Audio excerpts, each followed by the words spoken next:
صفحہ نمبر 333 نفسیاتی تنقید داخلی رجحانات اور برتری اور کمتری کے احساسات اور انسان و معاشرے کے عوامل اور محرکات دریافت کرتی ہے۔ اس قسم کی تنقید ادبی فیصلہ صادر نہیں کرتی بلکہ فیصلے کے لیے ادب کے متعین پیمانوں پر انحصار کرتی ہے۔ صفحہ نمبر 334 اردو ادب میں نفسیاتی تنقید کا ہوشمندانہ استعمال ہلکا اور باب ذوق اور چند دوسرے اصحاب کا بیان ہے۔ چنانچہ اردو شاعری کے ایسے تجزیے پیش کیے جاتے ہیں جن سے تحلیل نفسی کے طریقے فرائیڈ ویونگ کے نظریے کو عملی طور پر استعمال کیا جاتا ہے۔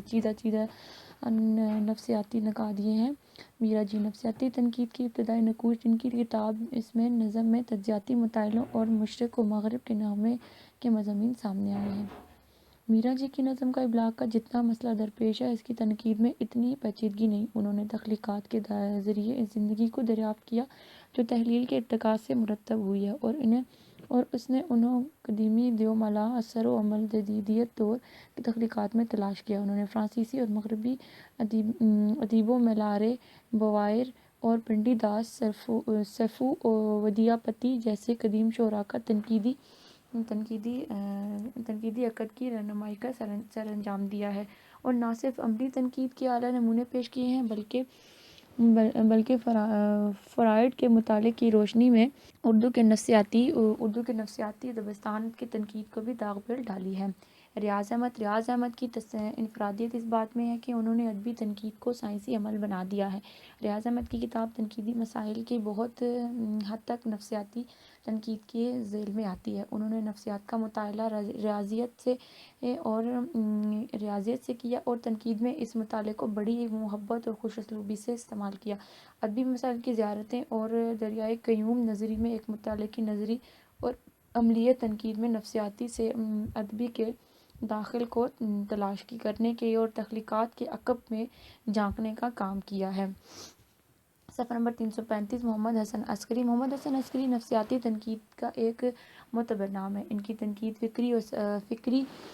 تنقید فکری سفر کا ایک مرحلہ وار تھا جب انہوں نے وجود نقطۂ نظر کی تحت طاقت کی منشا کو پھوٹنے والی اقتدار کے غالب میں مسخ ہو جانے والے انسان کو پھر سے آدمی بنانے پر زور دیا۔ ان کی تنقید میں انسانی دماغ کے عمل اور رد عمل کو اہمیت حاصل ہے، اور وہ زیر سطح پرورش پانے والے محرکات میں زیادہ دلچسپی لیتے ہیں۔ انسان اور آدمی ستارہ بادبان وقت کی راگنی اور جھلکیاں سے انہوں نے افراد کے تجزیے میں نفسیات کے مطالعے زیادہ کیے ہیں۔ دوسری طرف یہ بات بھی ہے کہ انہوں نے فن کی قدر و قیمت کے تعین کے لیے نفسیات کو کچھ زیادہ انحصار کرنے کے علاوہ اسے وہ چیزیں حاصل کرنے میں مدد دیتا ہے جو مادی خوشی اور ماورا ایک طرح کی مست ہے۔ اس عمل نے ہی عسکری کو نئے پوشیدہ برازموں کی سیر پر آمادہ کر دیا ہے، اور وہ روایت قدیم رشتوں کے کھوج لگانے نکلے تو بعد ماطبیعات کی تعبیریں ان کی زندگی کا مقصد بن گئی۔ ان کی آخری دور کی تحریروں میں مغرب کے خلاف ایک خاص رویہ پروان چڑھا، حالانکہ انہیں مغربی نقادوں اور ناولہ نگاروں کے سوتتوں سے وہ سیراب ہو کر اتنے نقاد بن گئے تھے کہ لیکن علامہ اقبال کی طرح وہ ان کے بجائے اپنے رشتوں کی روشنیوں کو بھر دیتے تھے۔ مشرق کی بازیافت کے لیے انہوں نے اپنے داخل کی کائنات اور مکشفانہ سے رہنمائی حاصل کی۔ حملے بازی ان کی تنقید کا عیب بھی ہے اور ہنر بھی۔ جیلانی کامران تنقید کی اردو شاعری کے لیے اسلامی اور عجمی روایات سے مل جل کر آپس کا منظر کا کام لینا چاہتے ہیں۔ تنقید کا نیا پس منظری نظم کے تقاضے ہیں اور مستعد دونوں مضامین میں انہوں نے صوفیانہ رویے اور ماورائی جہتوں میں نشاندہی کی ہے۔ قدیم مسلمان مفکرین کی عظمت کی بازیافت ان کی تنقیدی مقصد نظر آتے ہیں۔ انہوں نے معنی کی تلاش میں علامتی تناظر اور روحانی اقتدار کو اہمیت دی ہے، اور قدیم داستانوں، رزم ناموں، سہ حرفیوں اور تلمیات وغیرہ میں نئی معنی تلاش کیے ہیں۔ صفحہ نمبر 336 سلیم احمد کی تنقید کے صوتے مشرق کی روایت اور حسن عسکری کی ہدایت سے چھوٹتے ہیں۔ انہوں نے تنقید سے تنقید سے دفعہ اضطراب کے بجائے انتقال اضطراب کا کام لیا، اور ادھوری جدیدیت، نئی نظم اور پورا آدمی غالب کون؟ اقبال ایک شاعری میں اب کے وسیلے روحانی انسان کی تلاش میں نظر آتے ہیں۔ تنقید میں ان کا ایک طوفان تھا، ان کے لیے طغیان نہیں، تنقید میں وہ بہت آگے نکل چکے تھے۔ نئی نظم اور پورا آدمی میں انہوں نے بھی نظم کی، اس کی بلاغت اور انسان کے ساتھ اس کا تعلق نفسیاتی انداز میں جوڑ دیا تھا۔ غالب کون ہے میں غالب شخص اور غالب کی شاعری کی نفسیاتی انداز سے جوڑا ہے۔ غالب کون میں غالب شخص اور غالب کی نفسیات ان کے دخل سے جھانک کر معلوم کی گئی ہیں۔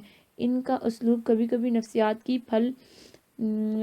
بھول بھلائیوں میں قاری کو بھٹکنے پر مجبور کر دیتا ہے، اور ان کے بعض جملے متاثر کرنے کے بجائے چونکا دینے کا کام کرتے ہیں۔ کلاسیکی دبستان تنقید آزادی کے بعد تنقید میں جو وسعت نظر آئی ہے، اس کا رشتہ اگرچہ 1947 سے پہلے کی تنقید قائم نظر آتا ہے، لیکن یہ حقیقت بڑی سنسنی خیز ہے کہ اس دور میں تنقید کے اعتدال و ہمت کے بجائے فکری آویزش نظر آتی ہے۔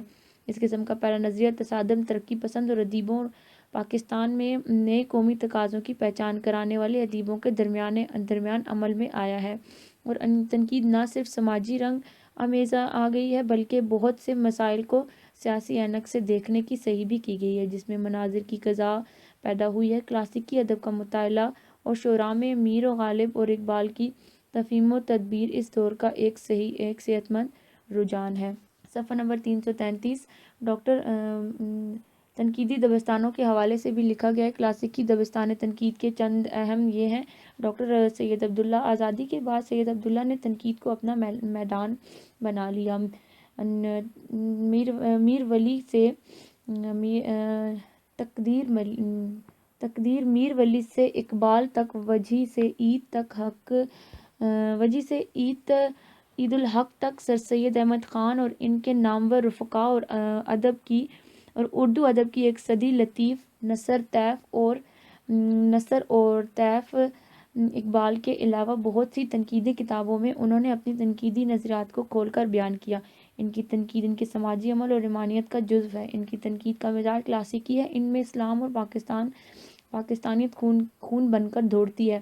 وہ ادب اور ادیب پر کشادہ نظری سے تنقید کرتے ہیں، بالمعمول مثبت رویوں کو حسن و محبت سے اجاگر کرتے ہیں۔ انہوں نے تنقید کو تہذیبی وزاداری کی اور مطلع ادب کے ساتھ باطن کے متعلق کو روشن کرنے اور دھندلے سے پاک کرنے کی کوشش کی، اور وہ ادب کو علم اور اخلاق سے الگ کر کے نہیں دیکھ سکتے، اگرچہ وہ ادب کے لیے براہ راست علم الاطلاق کا پرچار بھی ضروری قرار دیتے ہیں۔ ان کی تنقید نظریاتی عام فہم بناتے ہیں۔ ڈاکٹر وحید قریشی نے تنقید میں کھلی سچائی اور بیار صداقت کے رواج کو فروغ دیا۔ مصنف کی فکری صداقت کو کتاب کے داخل اور زندگی کے خارج یا جانچنے والے نقاد ہیں۔ ان کے تنقیدی فیصلوں میں بعض اوقات سابقہ عقیدوں پر ضرب پڑتی ہے، لیکن ان کے فیصلوں کو جھٹلانا ممکن نہیں ہوتا۔ حالی اکبر شبلی اور سر سید کے مطالعوں میں انہوں نے نقاد کی آزادی کو جرأت مندی سے استعمال کیا ہے۔ اردو نثر کے میلان پاکستان قومیت کی تشکیل تو مطالعہ حالی غالب میں انہوں نے اس ادب کو تاریخ کے وسیع تنار میں پرکھا اور مجموعی طور پر ایک محب پاکستانی اور ادیب کا نقطہ نظر آشکارا کیا ہے۔ وہ عظیم شخصیت کا احترام رکھتے ہیں، لیکن باطنی شکنی کے تنقید مزاج کا ایک اہم عنصر ہے۔ وہ اپنا ادبی مقدمہ بقول ڈاکٹر انور سدید کچہری میں لڑتے ہیں، اسی لیے دستاویزی ثبوت بھی بہت محنت سے تلاش کر کے لاتے ہیں۔ صفحہ نمبر 338 ڈاکٹر جمیل جالبی۔ ڈاکٹر جمیل جالبی کلاسیکی نقادوں میں بہت اہمیت کے حامل ہیں۔ ان کی تنقید میں مشرق اور مغرب دونوں کی دلفریب اور منطقی امتزاج پایا جاتا ہے۔ وہ فن پارے پر ٹھنڈے دل و دماغ کے ساتھ نظر ڈالتے ہیں اور ان کے تخلیق حسن ڈھونڈ کر نکالتے ہیں، حیت اور مواد کو ثانوی درجہ دیتے ہیں۔ ان میں سے ان کی کلاسیکی جہت متعین ہے: تنقید اور تجربہ، ادب، کلچر اور مسائل۔ تنقید کے مضامین: انہوں نے کلاسیکی روایت کی توسیع اور کلچر کو ایک اہم وسیلے کے طور پر استعمال کیا ہے۔ ان کے یہاں موضوعات کا تنوع اور نرنگی کئی جلدوں میں ملتا ہے۔ تاریخ اردو ادب میں ارسطو سے ایلیٹ تک لکھ کر انہوں نے تاریخ کو تنقیدی انداز میں پیش کرنے میں کامیاب کوشش کی ہے۔ اسلوب احمد انصاری تنقید میں کلاسیکی متانت، مصافانہ رویے اور بے لوث اظہار میں ان کی تنقید کا بنیادی اوصاف ہے جو پہلی نظر میں ہی قاری کو متاثر کر دیتا ہے۔ وہ ادبی معیار کو اقتدار پر ان پارے کو پرکھتے ہیں جو گوشت سلیقہ ناظر کی طرح اس کا حسن و قباح آشکارا کرتے ہیں۔ اس کی کتاب ادب اور تنقید کے مضامین میں ان کے اسی حسن کا کرشمہ ساز کرشمے نظر آتے ہیں، لیکن اس حسن کے حقائق کو کبھی نظر انداز نہیں کیا جاتا اور نہ ہی جنوں کا نام دیا جاتا ہے، بلکہ جو جیسا ہے جہاں ہے جس بنیاد پر ہے اس کی تنقید کی عمارت استوار کی جاتی ہے۔ اسی لیے ان کی تنقید شاخ ناز پر بنایا جانے والا آشیانہ نہیں بلکہ فکر و وجدان کی ایک وسیع تناظر ہوئے ہے۔ ڈاکٹر خواجہ زکریا کی تنقید بھی ڈاکٹر وحید قریشی کی تنقید جیسی حق گوئی بے باکی پر مبنی ہے۔ صفحہ نمبر 329 نئے پرانے خیالات اور تنقید کو دشوار گزار کھائیوں سے گزارنے کے لیے لیکن نتیجے پر جذبات کے غلبے کو غالب آنے نہیں دیتا۔ انہوں نے فن پارے کی جمالیاتی اور داخلی حسن کو دلچسپی اور ادب پارے کے علاوہ ادب کی انفرادیت کا تعین بھی دیا۔ اکبر الہ آبادی پر ڈاکٹریٹ ڈگری حاصل کرنے والی کتاب میں ان کی محققانہ صلاحیتوں کے علاوہ ان کی ناقدرانہ صلاحیتوں کو بھی ایک زمانہ معترف ہے۔ ڈاکٹر فرمان فتح پوری کی فنکارانہ صلاحیتیں تحقیقی اور تنقیدی نظریات کا حسن سنگم ہے۔ ان کی تنقید کی بنیادی خصوصیت منطقی خوش استدلالی اور کلاسیکی وضع داری ہے۔ انہوں نے تحقیق و تنقید کو نیا پرانا ادب افسانہ نگار جیسی کتب میں ادب پارے کے داخلی موزن کو سیربینی انداز میں پیش کیا اور انکشاف حقیقت سے موضوعات کو نئی اہمیت دی۔ ڈاکٹر احسن فاروقی نہ صرف ایک بڑے ناول نگار ہیں اور کئی کامیاب ناول لکھے بلکہ ناول کی تنقید میں بھی ان کا نام سب سے معتبر ہے۔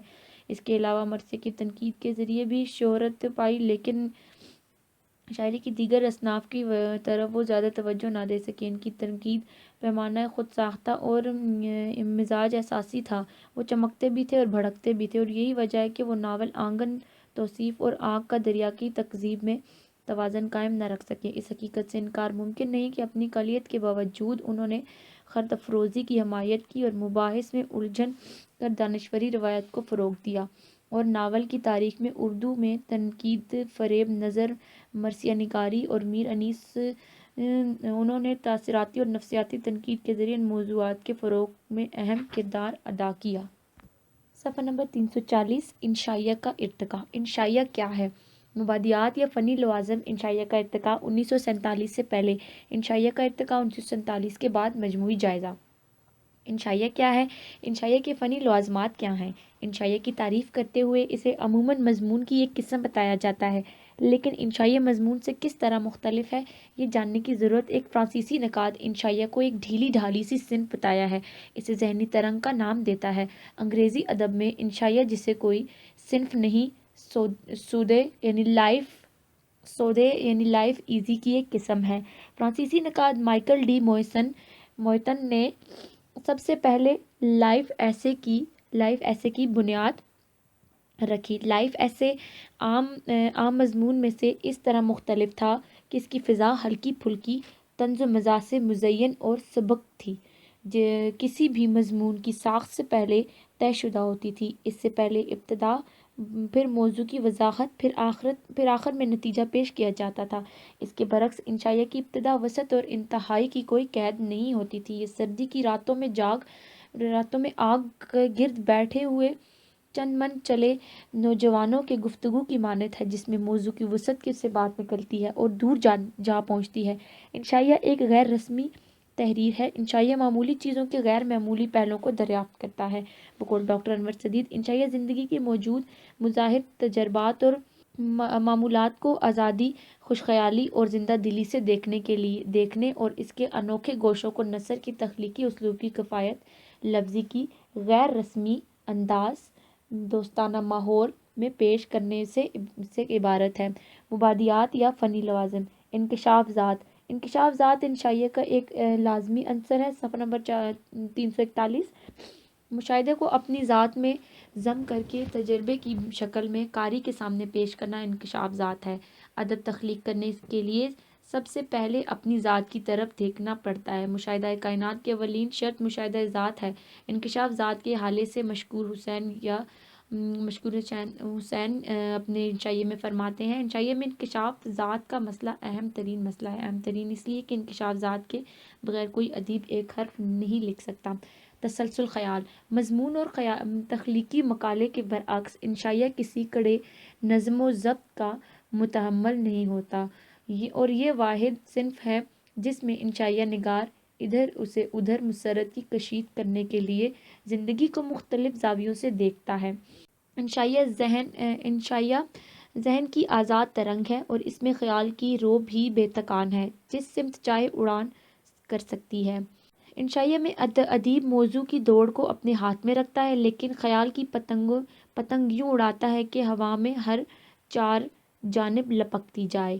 تازگی فکر بھی انشائیہ کے لیے بہت ضروری ہے۔ یہ وہ انوکھا اور اچھوتا انداز ہے جسے اپنا کر انشائیہ نگار افراد اشیاء کے واقعات کو نئے تناظر میں دیکھتا ہے کہ انشائیہ مطالعے کے بعد قاری خوشگوار مسرت کے مزے لوٹتا ہے۔ تازگی فکر کے بقول ڈاکٹر سلیم اختر بیدار ذہن متجسس آنکھ دلچسپی سے تخلیق دلچسپی متوازن مزاج اور حسن مزاج ضروری ہیں۔ صفحہ نمبر 342 عدم تکمیل کا احساس، انشائیہ کی تعریف کی روح سے عدم تکمیل کا احساس انشائیہ کی بنیادی لازمہ ہے۔ عدم تکمیل کا احساس ہی متحر کے چند گوشوں کی طرف رہنمائی کرتا ہے اور یہی نامکمل زاویہ کاری کو سوچ و بچار، مسرت و فرت اور زندگی کا شہاروں پر چلنے کی ترغیب دیتی ہے۔ انشائیہ میں نہ تو منظم دلیلوں اور رنجشوں سے وابستہ پڑتا ہے اور نہ ہی مرکزی خیال، بلکہ انشائیہ میں غزل جیسی نرنگی اور تنوع پایا جاتا ہے۔ نیا ہے لیجیے جب نام اس کا، بڑی وسعت سے میری داستاں میں۔ انشائیہ اگر کہیں دعوت فکر دیتا ہے تو اس کے ساتھ ساتھ اپنے انتشار میں بھی یکسانیت رکھتا ہے۔ انشائیہ نقطہ نظر کا انوکھا پن ہے جو ناظر کو زندگی کی یکسانیت سے اوپر اٹھا کر ماحول کا از سرنو جائزہ لینے پر مائل کرتا ہے۔ اگر یہ ایک انشائیہ نگار اور ایک غیر ملکی سیاح میں قریب مماثلت پائی جاتی ہے تو ساتھ ساتھ وہ کوئی نتیجہ اخذ نہیں کرتا، کوئی مشورہ نہیں دیتا، بلکہ اس کا کام تو صرف اور صرف تازہ اور انوکھے پہلو کی طرف توجہ دلانا ہے اور عدم تکمیل کے احساس کو فروغ دینا ہے۔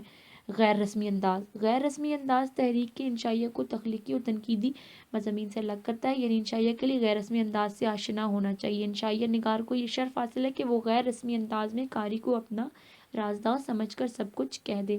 تاہم غیر رسمی انداز میں ہرگز یہ مراد نہیں کہ انشائیہ نگار سنجیدہ باتیں غیر سنجیدہ انداز میں کرنے کی کوشش کرے۔ صفحہ نمبر 343 بلکہ اس غیر رسمی طریقہ اظہار کی آزادیوں کے بل بوتے پر نہ تو وہ موضوع کی استقامت کو مجروح کرتا ہے، نہ ہی قدروں کی صداقت پر ضرب لگاتا ہے، اور بقول جانسن کے انشائیہ کے لیے ایک باقاعدہ غیر نظم اور نہ ہضم شدہ ہوا بے تقریب ٹکرا اور دانش کی ڈھیلی ڈھالی صورت ہے۔ کفایت لفظی بیجا طوالت اور تفصیلات انشائیہ کے روح کو مجروح کرتا ہے اور یہی چیزیں انشائیہ کے داخلی مزاج اور فنی تقاضوں کو مسخ کر کے رکھ دیتی ہے۔ اس لحاظ سے انشائیہ کے لیے اختصار اور کفایت لفظی کی نمایاں اہمیت حاصل ہے۔ اس لحاظ سے انشائیہ کے اختصار کے علاوہ فنی لحاظ سے بات کا تقاضا بھی کرتا ہے۔ مصنف کو اپنے موضوع اور اس کے ایک ایک رخ سے پوری واقفیت رکھتا ہو، ورنہ بات مختصر ہونے کے بجائے طویل ہو جائے گی۔ انشائیہ کا اسلوب، کسی بھی مصنف کی طرف تحریر کو اسلوب کہا جاتا ہے۔ زبان اسلوب کا اہم جز ہے کیونکہ زبان کے بغیر اسلوب کا تصور ناممکن ہے۔ فن انشائیہ نگاری کے شگفتہ زبان و اسلوب کی ضرورت ہوتی ہے۔ اسلوب میں لطافت اور شگفتگی کے ساتھ طنز و مزاح کا ہلکا سا چٹخارا بھی اچھا ہوتا ہے۔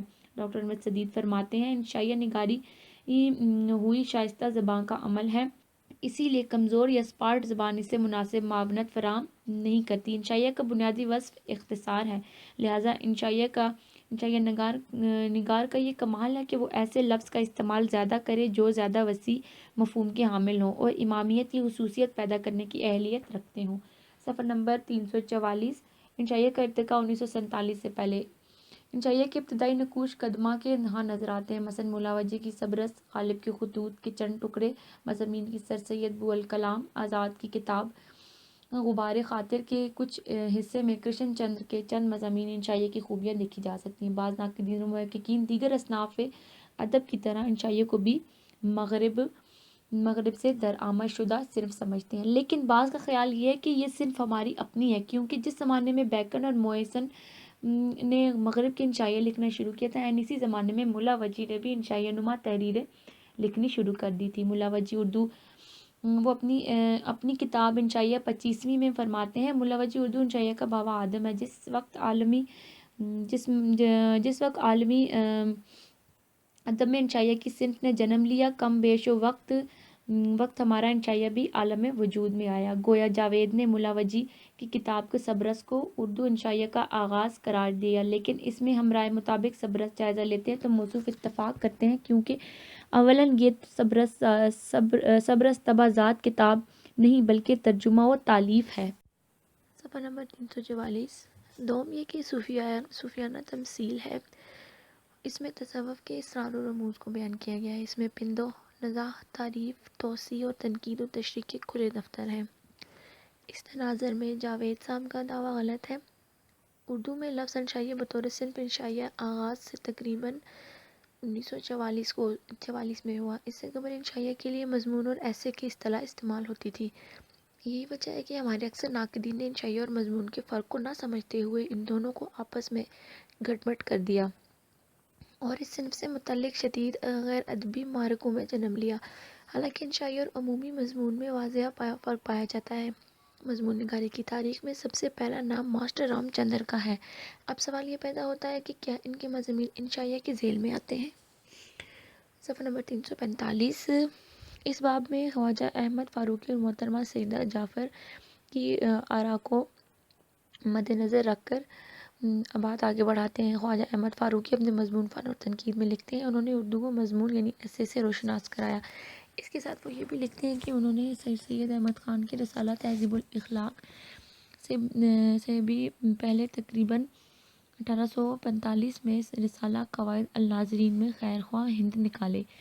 ان رسائل میں اصلاح و اخلاق کی معاشی اور سائنسی مضامین کے اشاعت کو بالخصوص اہمیت دی گئی ہے، جس سے مضمون نگاری کی ابتدا ہوئی ہے۔ محترمہ سیدہ جعفر اپنی ماسٹر کے رام چندر اور اردو نثر کا ارتقائی میں لکھتی ہیں، رام چندر کی مضمون نگاری میں خود صنف کی شخصیت کے خد و خال نہیں ابھرتے اور نہ ہی اس کے مضامین میں قلبی تاثرات اور احساسات کی جھلکیاں نمایاں نظر آتی ہیں۔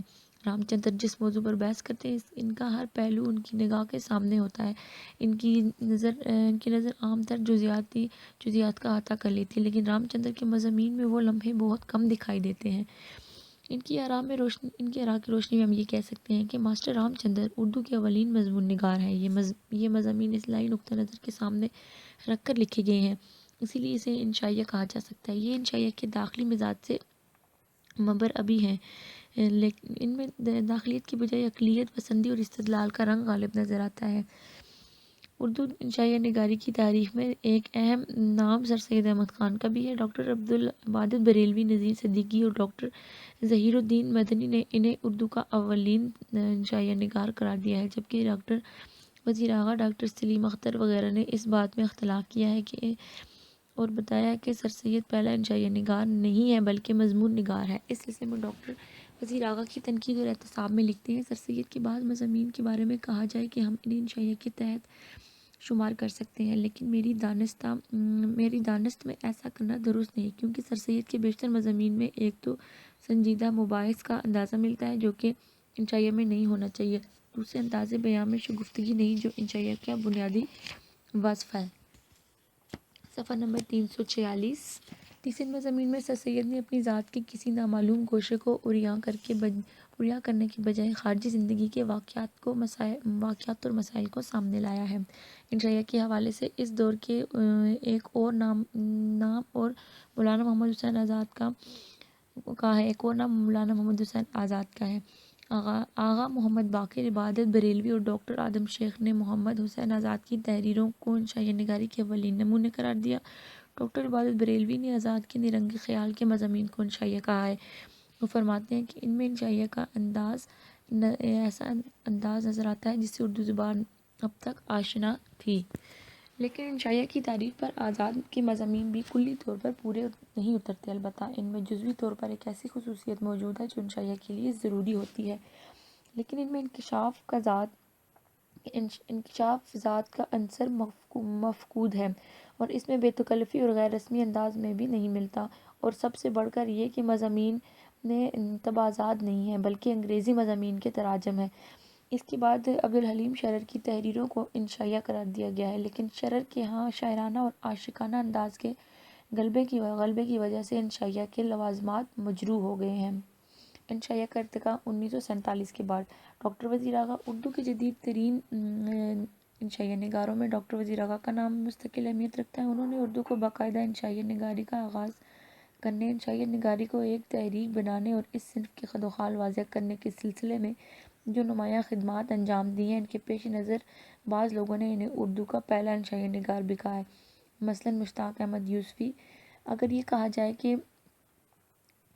جائے کہ اردو میں اس صنف یعنی ادب ایسے کے موجد بھی ہیں اور خاتم بھی ہیں تو بیجا نہ ہوگا۔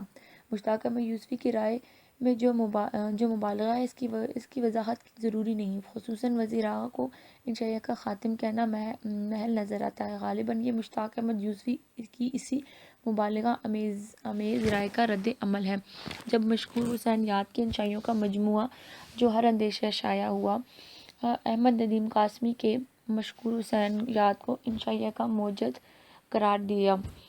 میں سمجھتا ہوں کہ زمانہ حال میں اہل قلم نے انشائیہ کے ذریعے اظہار بنایا ہے، ان میں سید مشکور حسین یاد کا نام سر فہرست ہے، اور فی الاعلان وی اس صنف ادب کے منتہنی معلوم ہوتے ہیں۔ حقیقت یہ ہے کہ نہ وزیر اعلیٰ اس صنف ادب کے موجد ہے اور نہ خاتم ہے۔ مشکور حسین یاد کو اس صنف ادب کا موجد کہنے کا کوئی جواز ہے۔ اردو انشائیہ کے نامکمل نمونے سر سید احمد خان کے ہاں موجود ہیں، اور اردو میں شرر اس صنف کا باقاعدہ آغاز کرنے والے شرر کے بعض مضامین میں جس طرح شخصی زاویہ کا نمایاں ہوتے ہیں، اور اس کے ساتھ ساتھ عدم تکمیل، اختصار اور جزیات کے اوصاف ابھرتے ہیں، اس کے پیش نظر انہیں اردو کا پہلا انشائیہ نگار کہنا بیجا نہ ہوگا۔ ارتقاء کے فطری قانون کے مطابق انشائیہ بھی وقت کے ساتھ ساتھ ارتقائی مراحل طے کرتا رہا، اگرچہ وزیر اعلیٰ کے انشائیے ماقبل کے انشائیوں کے مقابلے میں ارتقاء کی واضح اور نمایاں مثال پیش کرتے ہیں، مگر ان انشائیوں کو ارتقاء کی آخری منزل قرار نہیں دیا جا سکتا، کیونکہ خود ان کے دور اول کے انشائیوں کے مقابلے میں محبہ ارتقاء ہیں۔ وہ آج کل جو انشائیے لکھ رہے ہیں وہ خیال پارے کے انشائیوں کے مقابلے میں یقیناً زیادہ بہتر ہیں۔ بالفاظ دیگر انشائیہ ارتقائی مرحلہ ہے۔ وزیر اعلیٰ کو پہلا انشائیہ نگار کہنا اس کے دوستوں کی عقیدت و محبت کا نتیجہ ہے۔ البتہ اس حقیقت سے انکار نہیں کیا جا سکتا کہ وزیر اعلیٰ پہلے ادیب ہیں جنہوں نے انشائیہ کے واضح تصور کے تحت انشائیہ لکھنا شروع کیا تھا۔ صفحہ نمبر 348۔ وزیر اعلیٰ کے انشائیوں کے مجموعے خیال پارے چوری سے یاری تک اور دوسرا کنارہ منظر عام پر آ چکے ہیں۔ ان کے انشائیوں کا پہلا مجموعہ خیال پارے اس وقت شائع ہوا جب انشائیہ انفرادی طور پر پورے نمایاں نہیں ہوا تھا۔ انشائیہ کے لیے یہ مزاح کو تقریباً ضروری خیال کیا جاتا تھا، چنانچہ خیال پارے کے انشائیوں میں مزاح کی جھلکیاں بھی ملتی ہیں، خصوصاً چھکڑا ریل کا سفر، پنسل کی معیت ہے۔ مزاح بے حد واضح ہے، بلکہ پنسل کی معیت تو بالکل مزاحیہ مضمون بن گیا ہے اور اس کا ناشنائی مزاح دب کر رہ گیا ہے۔ البتہ باقی انشائیوں میں تبسم زیر لب کی سی کیفیت ہے، جو انشائیہ کی مخصوص رویہ ہے۔ موضوع کے مخفی مفاہیم تک رسائی اور نکتہ آفرینی ان کے اولین انشائیوں میں موجود ہے۔ نکتہ آفرینی انشائیہ کا ایسا وصف ہے جس کی طرف اس کے دور کے دیگر انشائیہ نگاروں سے توجہ دی جاتی ہے۔ موضوع کو نئے رویے سے دیکھنے اور مخفی گوشواروں تک رسائی کی مثال ان کے انشائیہ بے ترتیبی سے ملاحظہ ہو۔ ترتیب اور نظم و ضبط کی تعریف تو سبھی کرتے ہیں، مگر بے ترتیبی کے حسن کو صرف وزیر اعلیٰ ہی محسوس کرتے ہیں۔ توازن اور سلجھاؤ سے میرا دم رکے لگتا ہے، یوں محسوس ہوتا ہے جیسے میں اپنے سے ہی پھیلے ہوئے جال میں گرفتار ہوا ہوں۔ وہ اپنے ہی عائد کیے ہوئے ضوابط میں اسیر ہیں، اور بے ترتیبی میں محبت بھی ہے، لچک ہے اور رفاقت۔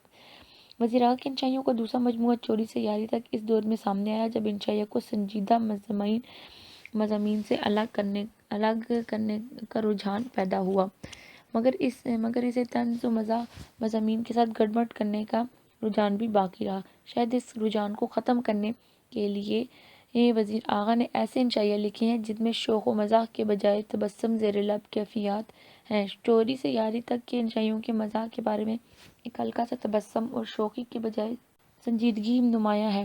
صفحہ نمبر 349۔ وزیر اعلیٰ کے انشائیوں کا تیسرا مجموعہ 1882 میں دوسرا کنارہ 1982 میں دوسرا کنارہ کے نام سے شائع ہوا۔ خیال پاری کا دوسرا کنارہ کے درمیان تقریباً 20 سال کا وقفہ ہے۔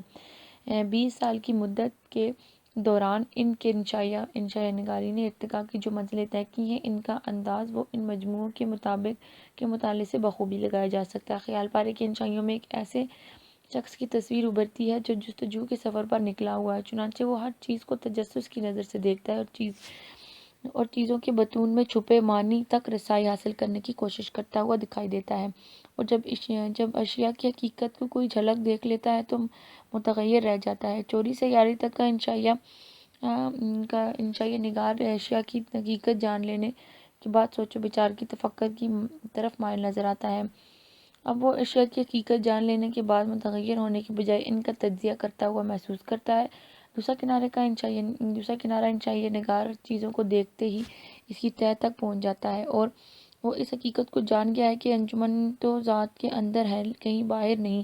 چنانچہ وہ دوسرا کنارہ کا انشائیہ نگار اشیاء کے بطون میں اتر کر معنی تلاش کرتا ہوا محسوس نہیں ہوتا، بلکہ ایسا محسوس ہوتا ہے کہ اشیاء کے سامنے خود ہی اپنے اسرار ادا کرنے پر مجبور ہے۔ سی ایچ لاکٹ نے انشائیہ کے جو امتیازی یہ اوصاف گنوائے ہیں، وزیر اعلیٰ کے انشائیوں میں یہ سارے اوصاف بدرجہ اتم موجود ہیں۔ وہ کم سے کم الفاظ میں زیادہ سے زیادہ کہنے کی کوشش کرتے ہیں اور اس میں کامیاب رہتے ہیں۔ ان انشائیوں کے جملے میں نہ تو اتنے مفصل ہوتے ہیں کہ معنی گم ہو کر رہ جائیں، اور نہ ہی اتنا واضح انداز اختیار کرتے ہیں، بلکہ اس بات کا خیال رکھتے ہیں کہ تمام ممکنہ حدود اس طرح روشن ہو جائیں کہ قاری کو سوچنے کا عمل رک جائے۔ پھر وزیر آغا کا اسلوب بھی ہر درجہ دلکش اور خوبصورت نظر آتا ہے۔ صفحہ نمبر 350۔ وہ طنز و مزاح کی نسبت شریعت سے انشائیہ کو دلچسپ بناتے ہیں۔ شریعت کے تحت انہوں نے بڑی خوبصورت تشبیہیں اور استعارے تخلیق کی ہیں۔ چونکہ ان کا مطالعہ بے حد وسیع ہے، اسی لیے ان کے انشائیوں میں تاریخی، تہذیب اور ادبی حوالے سے بھی مل جاتے ہیں، لیکن یہ حوالے اس طرح نہیں آتے انشائیہ کو بوجھل مضمون بنا دیں، بلکہ وہ انشائیہ کا جزو بن کر انشائیہ میں ابھرتے ہیں۔ ان انشائیوں کے متنوع اور رنگا رنگ موضوعات ان کی وسیع تجربے اور گہرے مشاہدے کے غماز ہیں۔ انہوں نے جس موضوع پر انشائیہ لکھا اسے اہم اور قابل توجہ دلانا اس کے لیے ایسے گوشوں کو اجاگر کرے کہ جو ایک سطحی اور کم متعلقہ انشائیہ نگار کے بس کا روگ نہیں ہے۔ اور بعض تحریروں میں تو ان کا لہجہ بے حد کٹیلا بھی ہو گیا ہے، یوں لگتا ہے انہوں نے یہ تحریریں شاید شدید جذباتی ہو کر کہی گئی ہوں۔ ان کے مضامین میں نہ صرف شگفتگی کا عنصر غالب ہوتا ہے، بلکہ نکتہ آئینی کا وہ میلان بھی نظر نہیں آتا جو انشائیہ کی بنیادی ضرورت ہے۔ اس زمانے میں نذیر صدیقی مرحوم جہاں میں رہتا ہوں، مستقبل کا ادیب، وطن سے معذرت اور خالی عہدے وغیرہ مضامین کو بطور مثال پیش کیا جاتا ہے۔ نذیر صدیقی مرحوم کا ایک اقتباس ملاحظہ ہو۔ نذیر صدیقی مریض پیدا ہوئے اور مریض مرے۔ وہ جسمانی اور ذہنی دونوں اعتبار سے مریض تھے۔ جسمانی صحت کے لیے تمام عمر طبیبوں کی دوا کھاتے رہے اور ذہنی صحت کے لیے ترقی پسندوں کا ادب پڑھتے رہے، لیکن بقول میر شفا ان کی تقدیر ہی میں نہ تھا۔ خدا کا شکر ہے کہ مرحوم افسانہ نگاری یا ناول نگاری کی طرف متوجہ ہوئے۔ ان کی ادبی دلچسپی کا مرکز تنقید نگاری تھا۔ ادب کی اس صنف میں انہوں نے مریضانہ ذہنیت کا بھرم کھلنے نہ دیا، کیونکہ تنقید میں مریض بھی محتسب بن جاتا ہے اور بن سکتا ہے، لیکن افسانہ نگاری میں، ناول نگاری میں محتسب بھی مریض معلوم ہوتا ہے۔ مرحوم کو تعلیمی اداروں کی ملازمت بہت پسند تھی، خصوصاً پروفیسری انہیں بہت محبوب تھی۔ وہ ایک کالج میں اردو کے پروفیسر بھی ہو گئے۔ پروفیسر ہونے کے بعد وہ اکثر سوچا کرتے تھے کہ وہ اس معزز پیشے کے اہل بھی ہیں کہ نہیں، لیکن ان کا دل یہ کہتا تھا کہ معزز پیشے کے اہل نہیں، تو ان کے خیال سے تسکین ہوتی تھی کہ یہ شعبہ بھی ان سے زیادہ نااہلوں کو برداشت کرنے کی صلاحیت رکھتا ہے۔ مرحوم کو اس اس خبر سے بھی کبھی خوشی نہ ہوئی کہ شہر میں نمازیوں کی تعداد بڑھ رہی ہے۔ وہ ہمیشہ اس بے خبری کا منتظر رہے کہ شہر میں چوروں اور رشوت خوروں کی تعداد گھٹ رہی ہے۔ مشکور حسین بھی وزیر آغا کے اور نذیر صدیقی کے معاصرے میں یا اولاً طنز و نگار کی حیثیت سے سامنے آئے۔ وشناس کے آئینے کو انہوں نے طنزیہ مضامین کی حیثیت سے ہی پیش کیا، مگر اب وہ اس کتاب کی مضامین کو بھی انشائیہ میں کہتے ہیں۔ باللفاظ دیگر انشائیہ کے زمن میں ان کا کوئی موقف نہیں ہے۔ ایک وقت میں وہ جن مضامین کو طنزیہ کہتے ہیں، دوسرے وقت میں انہی کو انشائیہ سے تعبیر دیتے ہیں۔ کبھی وہ انشائیہ کو لازم اصناف کہتے ہیں اور کبھی کہتے ہیں کہ اردو انشائیہ میں ابھی پوری طرح جنم نہیں لیا۔ یوں لگتا ہے کہ اس کے ذہن میں انشائیہ کا تصور نہیں، اور نہ صرف اپنے طنزیہ مضامین کو انشائیہ کہتے ہیں بلکہ بعض اوقات اپنے سنجیدہ مضامین کو بھی انشائیہ میں شامل کر لیتے ہیں۔ صفحہ نمبر 352۔ اس حقیقت یہ ہے کہ وشنام کے آئینے بھی سبھی مضامین طنزیہ ہیں۔ دوسری طرف ان کے جن مضامین میں فکری سنجیدگی کے عناصر ابھرے ہیں، وہ اصلاح پسندی کا رویہ سامنے آیا ہے۔ اس زمن میں جوہر اندیشہ کے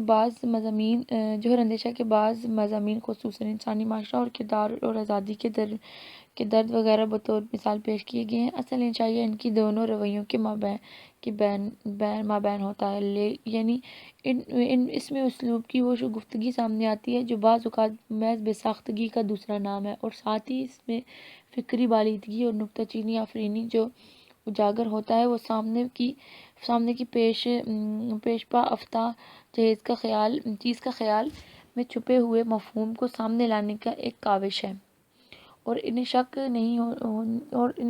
اس میں شک نہیں کہ بعض اوقات مشکور حسین یاد بھی ان امر میں کامیابی ہوئی۔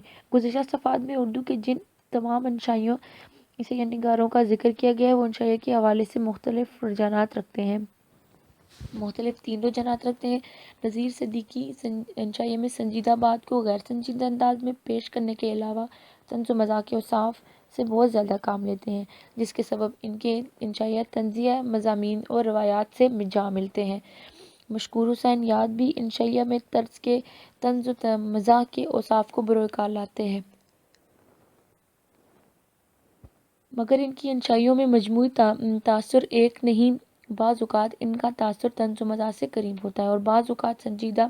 اس کے ساتھ وہ معنی آفرینی سے بھی کام لیتے ہیں، اور جو ان کے مختلف اوقات میں لکھے گئے انشائیے مختلف مزاج رکھتے ہیں۔ ان کے برعکس وزیر آغا کے ہاں سنجیدہ بات کے بطون میں جھانکنے کا رویہ زیادہ توانا ہے۔ شاید اسی لیے ابھی تک مقبولیت وزیر آغا ہی کے انداز کو حاصل ہے، اور بیشتر نئے انشائیوں نے وزیر آغا کی پیروی کی ہے۔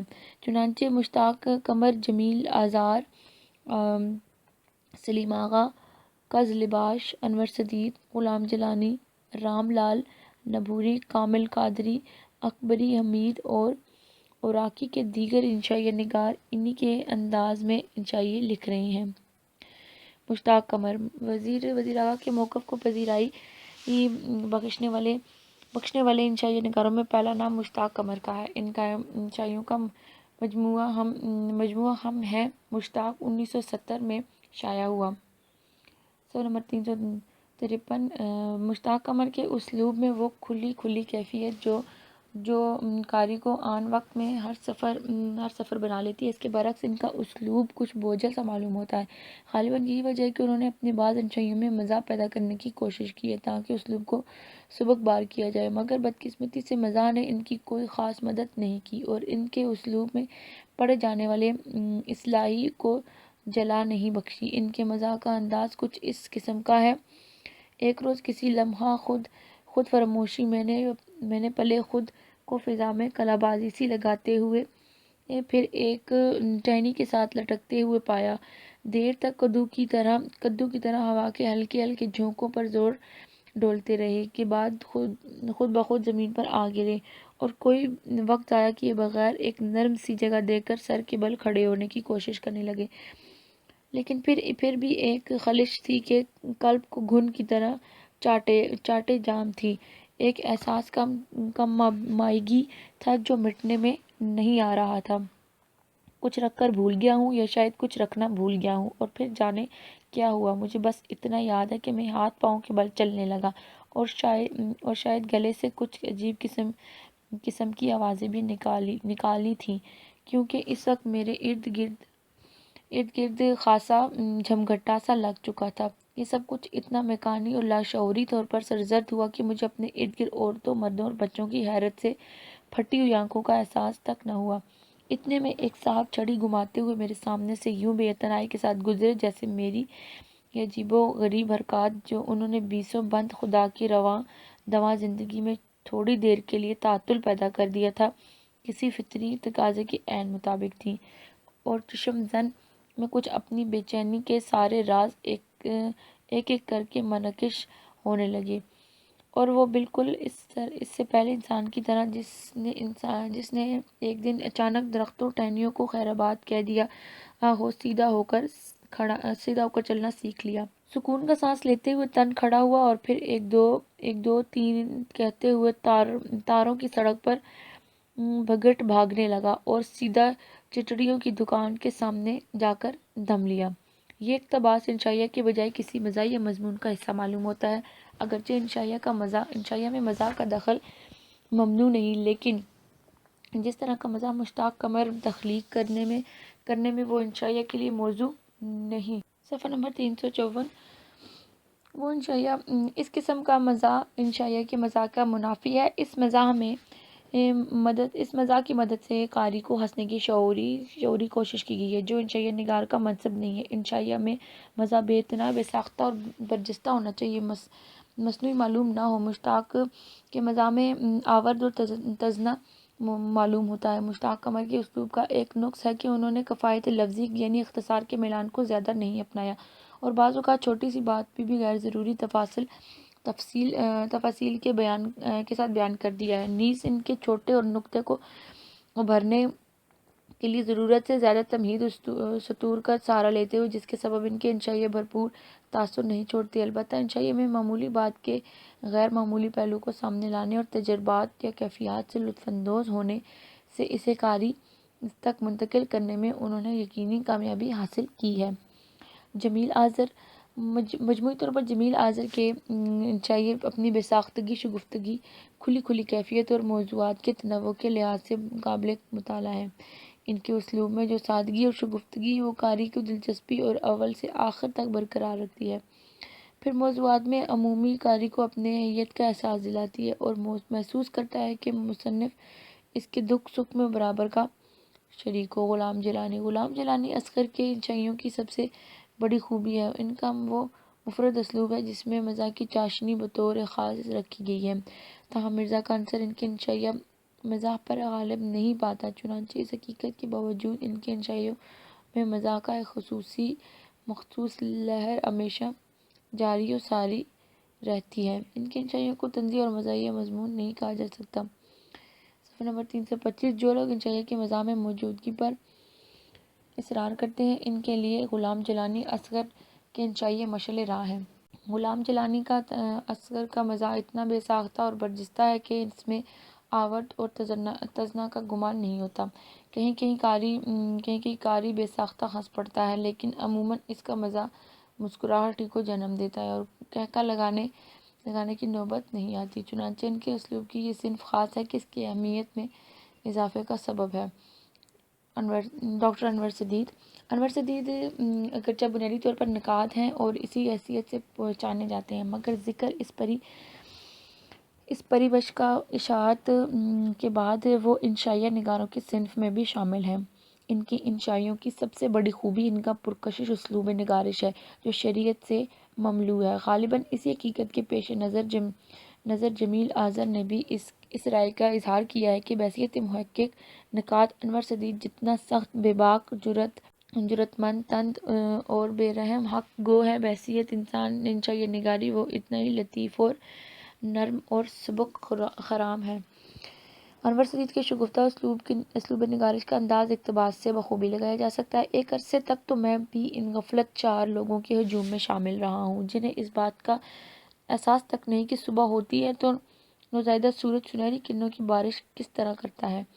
نسیم بہار حزن جس غنچہ کی صدا پر لپکتی ہے تو کیسی فرت انگیز کیفیت بیدار کرتی ہے۔ شنگرفی شفق پھوٹتی ہے تو کرنیں کس طرح آنکھ مچولی کھیلتی ہیں اور کائنات کے رنگوں میں پھوار سی کیسے بکھر جاتی ہے۔ دن بھر کے تھکے ماندے پرندے اپنے گھونسلوں میں لوٹے ہیں تو کون سا نغمہ آلاپتے ہیں۔ افق کی طرف لپکتے ہوئے اندھیرے سے رات کا پہلا تارا کب نمودار ہوتا ہے اور پھر کس طرح ہزاروں لاکھوں ستاروں کے ساتھ لے کر سورج آمریت کے خلاف علم میں بغاوت کرتا ہے۔ انور سدید ایک وصف خاص تحریری شگفتگی پیدا کرنا ہے۔ تحریف چونکہ طنز و مزاح کی ایک صورت ہے، اسی لیے ان کے انشائیہ میں عموماً اس سے کام لیا جاتا ہے۔ اس انشائیہ کا مزاح مجروح ہونے کے خدشہ ہوتا ہے۔ انور سدید کی مشتاقی سے یہ ہر بار اس سے فائدہ اٹھایا ہے کہ وہ انہی سے مخصوص ایک ایسا انشائیہ لیتے ہیں جس میں تحریف کامیابی کو برترا گیا ہے۔ اکبر حمیدی کے انشائیوں کے موضوعات اگرچہ بو کلمہ و رنگا رنگ ہیں، مگر اس کے باوجود ان کی وحدت تاثر موجود ہے اور ان کے تمام انشائیے ایک ہی مسلسل خیال کے مختلف کڑیاں معلوم ہوتی ہیں۔ ان کے انشائیوں کی قدر و مشترک وہ انسان ہے جو ہر انشائیے میں کسی نہ کسی حیثیت سے موجود ہے۔ کسی انشائیے میں یہ انسان مختلف جزیروں میں بٹا ہوا ہے اور کسی میں اس حیثیت سے اس کے ذرے کسی ہے، جیسے کائنات کی تسخیر کا مرحلہ درپیش ہے۔ کسی انشائیے میں یہ انسان پارٹیوں کی صورت میں انسانی شخصیت کی مثبت اور منفی پہلو کا اشارہ ہے اور کسی میں فاختہ کے روپ میں ہمارے سامنے آتا ہے جو عقاب پر جھپٹنے کا حوصلہ رکھتی ہے۔ کسی انشائیے میں یہ انسان ایسا دوراندیش بن کر نمودار ہوتا ہے جو اپنی غزل مقطع سے شروع کرتا ہے اور کسی میں اس چھوٹے آدمی کا روپ دھار لیتا ہے جس کے شانوں پر کھڑے ہو کر بڑا آدمی اپنی بڑائی کا اعلان کرتا ہے، اور وہ یعنی چھوٹا آدمی اپنے تمام تر اہمیت کے باوجود پس منظر میں رہتا ہے۔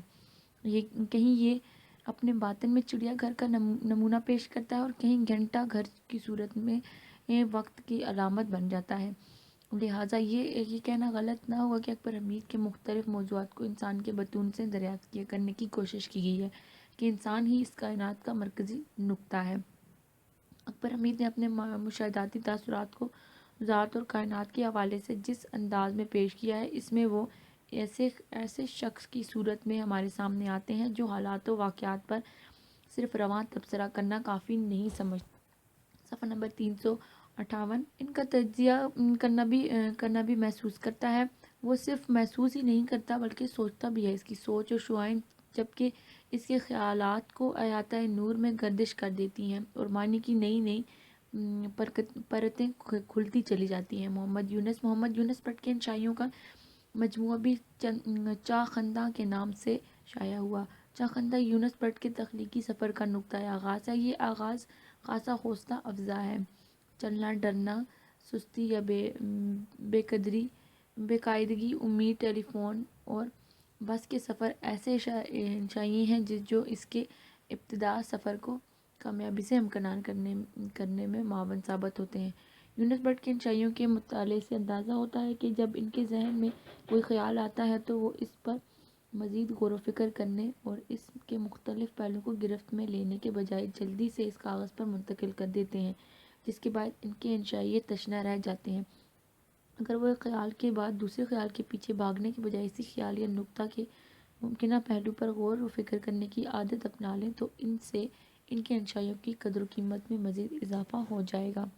صفحہ نمبر 59۔ شمیم ترمذی کا مجموعہ مضامین پھور بھی انشائیوں کے مجموعے کی حیثیت سے پیش کیا گیا ہے۔ بلا شبہ پھور کی بعض تحریروں میں مثلاً جھوٹ بولنا، بھڑکنا، قدر افزائی، پڑھیے گر بیمار اور وصیت کرنا میں انشائیہ کی چند خصوصیات موجود ہیں، مگر بقیہ تحریریں محض طنزیہ یا مضامین ہیں۔ اگر مصنف اپنی سبھی تحریروں کو انشائیہ سمجھتے ہیں تو پھر یہی کہا جا سکتا ہے کہ انشائیہ نما تحریریں بھی ان سے غیر شعوری طور پر سرزد ہوئی ہیں، لیکن اس سے کتاب کی ادبی حیثیت پر حرف نہیں آتا۔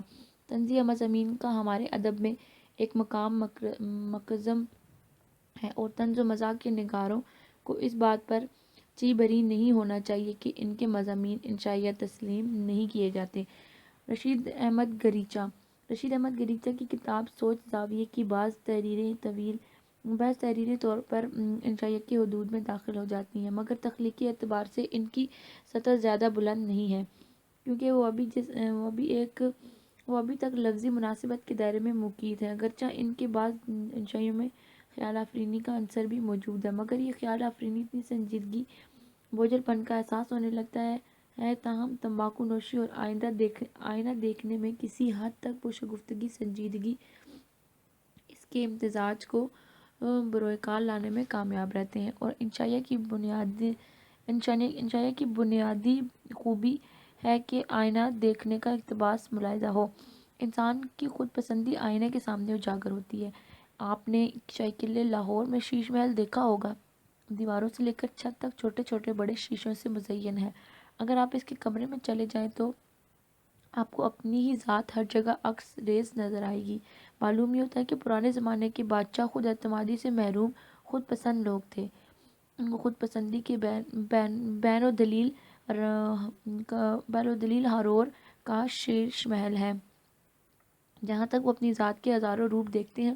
وہ تاج پہن کر اور بادشاہی لباس جسم پر سجا کر شیش محل میں داخل ہوتے ہوں گے، اسی طرح ان کی داخلی انا ان کو بے حد تسکین دیتی ہوگی اور وہ گنگنا اٹھتے ہوں گے، جدھر دیکھتا ہوں ادھر ہی میں ہی ہوں۔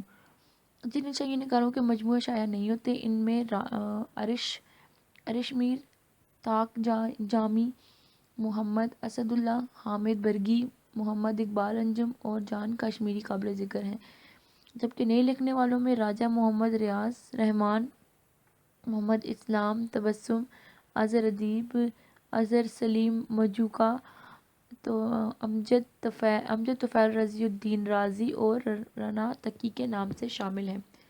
انشائیہ نگاروں کی فہرست میں جس تیزی سے اضافہ ہوتا جا رہا ہے، اس کے پیش نظر یہ کہنا غلط نہ ہوگا کہ انشائیہ کا مستقبل خاصا روشن ہے، کیونکہ یہ صنف ادب مختلف موضوعات کو سمیٹنے کی خاصی صلاحیت رکھتی ہے۔ دنیا کا کوئی ایسا معاملہ اور مسئلہ نہیں جس پر انشائیہ میں اظہار خیال نہ کیا جا سکے، بلکہ سلیقۂ شرط ہے۔